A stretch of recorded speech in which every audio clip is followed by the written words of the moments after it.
Friends, మన ఇంట్లో చిన్న కుక్క పిల్లకి ఏదైనా అయితే మనం తట్టుకోలేం. అలాంటిది ఇంట్లో అమ్మా నాన్నలతో బయటికెళ్ళి ఆడుకొని వస్తా అని చెప్పి వెళ్ళిన పాపను కళ్ళు మూసుకుపోయిన ముగ్గురు కామాంధులు రేప్ చేసి చంపేసి కాలువలో పడేశారని ఆ పేరెంట్స్కి తెలిసినప్పుడు వాళ్ళ బాధ ఎలా ఉంటుందో ఒకసారి ఆలోచించండి. ఇలాంటి సంఘటనే రీసెంట్గా ఒకటి జరిగింది. నంద్యాల జిల్లా ముచ్చమర్రి గ్రామంలో 3వ తరగతి బాలిక హత్య కేసు సంచలనంగా మారింది. అమావాస్య రోజు అపహరణకు గురైన బాలికను క్షుద్ర పూజల కోసం బలిచ్చారని ఆ ఊర్లో జనమంతా అనుకుంటూ ఉండగా పోలీసులు విచారణలో భయానక నిజం తెలిసింది. అసలు ఈ విచారణలో పోలీసులకు ఏం తెలిసింది? ఆడుకోవడానికి వెళ్ళిన పాప ఎలా మిస్ అయింది? అలా మిస్ అయిన పాపని క్షుద్ర పూజల కోసం బలిచ్చారని ఆ ఊర్లో జనం ఎందుకు అనుకుంటున్నారు? చివరికి ఈ కేసును పోలీసులు సాల్వ్ చేశారా లేదా? ఈ విషయాల గురించి ఈ వీడియోలో మనం తెలుసుకుందాం. సో ఫ్రెండ్స్, వీడియోను స్కిప్ చేయకుండా ఎండ్ వరకు చూడండి.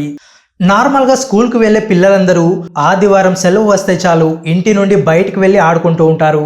ఈ విధంగానే ఆంధ్రప్రదేశ్లోని నంద్యాల జిల్లా ముచ్చమర్రి గ్రామంలో జూలై 7న ఆదివారం రోజు సెలవు కావడంతో ఆ రోజు ఉదయం 9 గంటలకు 3వ తరగతి పాప బయటికెళ్ళి ఆడుకొని వస్తా అని ఇంట్లో తల్లిదండ్రులు చెప్పి ఇంటి నుండి బయటకు వెళ్ళింది. అలా ఆ రోజు మార్నింగ్ వెళ్ళిన పాప మధ్యాహ్నం 12 గంటలైనా ఇంకా ఇంటికి రాకపోవడంతో తల్లిదండ్రులకు అనుమానం వచ్చింది. కానీ ఆ పేరెంట్స్ అప్పుడు ఆ విషయాన్ని అంత సీరియస్గా తీసుకోలేదు. ఎక్కడైనా తన స్నేహితులతో ఆడుకుంటూ ఉంటుందని తిరిగి ఇంటికి వచ్చేస్తుందిలే అనుకున్నారు. కానీ ఆ రోజు సాయంత్రం అయినా కూడా ఆ పాప ఇంటికి రాకపోయేసరికి వెంటనే తల్లిదండ్రులు బయటికి వెళ్ళి చూశారు. కానీ ఆ పాప ఎక్కడా కనబడలేదు. ఆ చుట్టుపక్కలంతా వెతికారు, అయినా కూడా కనబడలేదు. ఇలా పాప ఎక్కడా కనిపించకుండా పోవడంతో అదే రోజు ఆ పాప తల్లిదండ్రులు పోలీస్ స్టేషన్కి వెళ్ళి పాప మిస్ అయినట్లు కంప్లైంట్ ఇచ్చారు. తర్వాత పోలీసులు పాపను వెతకడం స్టార్ట్ చేశారు. ఆదివారం రోజు ఆ పాపతో ఆడుకుంటున్న మరో చిన్నారిని విచారణ చేయగా అదే ఊర్లో ఉండే 3 మైనర్ అబ్బాయిలు చేయి ఉందని తెలిసింది. వీరిని పోలీసులు అదుపులోకి తీసుకున్నారు. పోలీసులు అరెస్ట్ చేసిన వీరిలో ఇద్దరి వయసు 15 సంవత్సరాలు ఉండగా మరో నిందితుడి వయసు 12 సంవత్సరాలు మాత్రమే. పోలీసులు ఈ 3 విచారించగా ఆ 3 నిందితులు చెప్పిన మాటలు విన్న పోలీసులు షాక్ అయ్యారు. వాళ్ళు ఏం చెప్పారంటే పాపను చంపి ముచ్చమర్రి లిఫ్ట్ ఇరిగేషన్ కెనాల్లో పడేసినట్లు పోలీసులు చెప్పారు. దాంతో ముచ్చమర్రి కెనాల్లో పాపను వెతకడం మొదలుపెట్టారు. కానీ ఎంత ప్రయత్నించినా పాప డెడ్ బాడీ దొరకలేదు. దీంతో పాప డెడ్ బాడీని బయటకు తీయడానికి ఎన్డీఆర్ఎఫ్ బృందాన్ని కూడా రప్పించారు.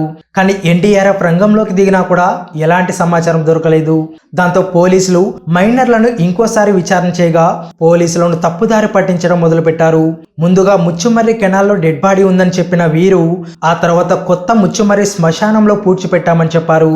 ఇక శ్మశానంలో వెతికినా కూడా పాప గురించి ఎలాంటి ఆధారాలు దొరకలేదు. ఆ తర్వాత శ్మశానానికి దగ్గరలో ఉన్న కేసీ కెనాల్ దగ్గర పూడ్చిపెట్టామని చెప్పారు.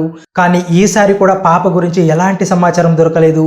ఆ తర్వాత పోలీసులు నిందితుల తల్లిదండ్రులు కూడా అదుపులోకి తీసుకొని వారిని కూడా విచారించడం మొదలుపెట్టారు.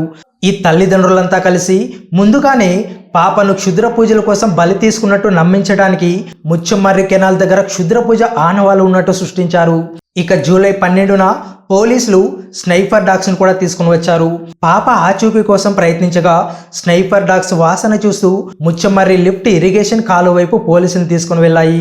దాంతో ముచ్చమర్రి కాలువలో మళ్ళీ పాప కోసం వెతకడం స్టార్ట్ చేశారు. చివరికి పోలీసుల విచారణలో తేలిన దారుణమైన విషయం ఏంటంటే ఈ 3 మైనర్లు పాపను ఎత్తుకొని వెళ్లి రేప్ చేసి ఆ విషయం ఎక్కడ బయటపడుతుందో అనే భయంతో కాలువలోకి పాపను తోసేసినట్లు నిర్ధారణైంది. దాంతో అప్పటి వరకు ఈ కేసును హత్యగా భావిస్తున్న పోలీసులు ఈ కేసును హత్యాచారం కేసుగా భావించడం మొదలుపెట్టారు. ఈ విషయం మీడియా, సోషల్ మీడియాలో బాగా ప్రచారం కావడంతో రాజకీయ నాయకులు సైతం స్పందిస్తున్నారు. ఆ పాప తిరిగి వస్తుందని ఆ తల్లిదండ్రుల ఆశలు ఇప్పుడు లేకుండా పోయాయి. కనీసం మా పాప శవాన్నైనా ఇస్తే దహన సంస్కారాలు చేసుకుంటామని బాధపడుతున్నారు.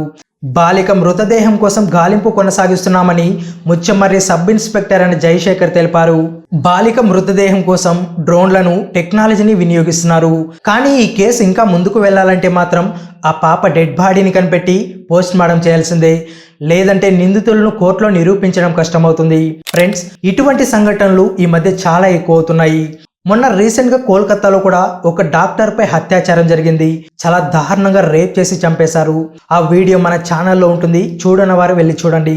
ఇలాంటి వాటికి పాల్పడిన లఫుట్న డాష్ గాలని ఏం చేస్తే సరిపోతుందో కింద కామెంట్ చేసి చెప్పండి. ఈ వీడియో నచ్చితే లైక్ చేసి ఛానల్ను సబ్స్క్రైబ్ చేసుకోండి. Thank you for watching.